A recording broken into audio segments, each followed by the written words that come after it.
দাও রব্বুল আলামিন। পৃথিবীর কোনো মানুষ আমার গুনাহ সম্পর্কে জানে না, তুমি আমার গুনাহ সম্পর্কে জানো। আমি এমন গুনাহ করেছি আমার বিবি জানে না, বিবি গুনাহ করেছে আমি জানি না।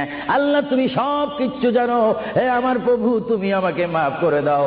আমার আল্লাহ বলে তারপরও যদি তোমাদেরকে আমি মাফ না করি, তারপরও বান্দা তোমরা আমার রহমতের দরজা থেকে ফিরে যাইও না। আমি তোমাদেরকে হুকুম দিচ্ছি, ওয়ালাউ আন্নাহুম ইয যালামু আনফুসাহুম জাউকা, বান্দারে যদি গুনাহ করে ফেলো আমার রহমত থেকে মুখ ফিরিয়ে তুমি চলে যাইও না। বান্দা আকাশ পরিমাণ যদি গুনাহ করো, পাতাল পরিমাণ যদি গুনাহ করো, সাগরের পানি পরিমাণ যদি গুনাহ করো, পাহাড় তুলনায় যদি তুমি গুনাহ করো, আমার দরবার থেকে তুমি নিরাশ হইও না। বান্দা আমি তোমাকে একটি রাস্তা পাঠাই দিচ্ছি, একটি পথ তোমাকে আমি দেখাই দিচ্ছি। সেই পথটি কোন পথ তোমরা জানো? ওয়ালাউ আন্নাহুম ইয যালামু আনফুসাহুম জাউকা, বান্দারে যখন তোমরা বরবাদ হয়ে যাবে তখন তোমাদেরকে একটা পথ আমি তোমাদেরকে দেখাই দিলাম। সেই পথটির নাম হচ্ছে আমার রাসূলের মদিনা। জোরে বলেন সুবহানাল্লাহ।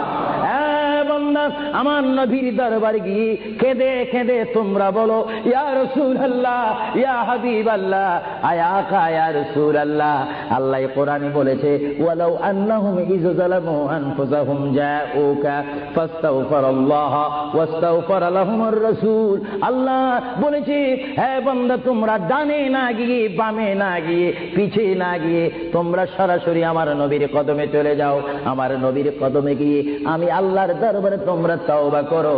তওবা করতে করতে তোমাদের চোখের পানি যখন বাইর হয়ে যাবে, আর ওই মুহূর্তে যদি আমার বন্ধু যদি তোমাদের জন্য আমার দরবারে সুপারিশ করে, আমি আল্লাহ তোমাদেরকে ওয়াদা দিয়ে দিলাম, গ্যারান্টি দিয়ে দিলাম, আমার রাসূল যদি তোমাদের জন্য আমার দরবারে সুপারিশ করে, সঙ্গে সঙ্গে বান্দা তোমার অতীতের জীবনের কবিরা সগীরা গুনাহ মাফ করে দিব। জোরে বলেন সুবহানাল্লাহ। আর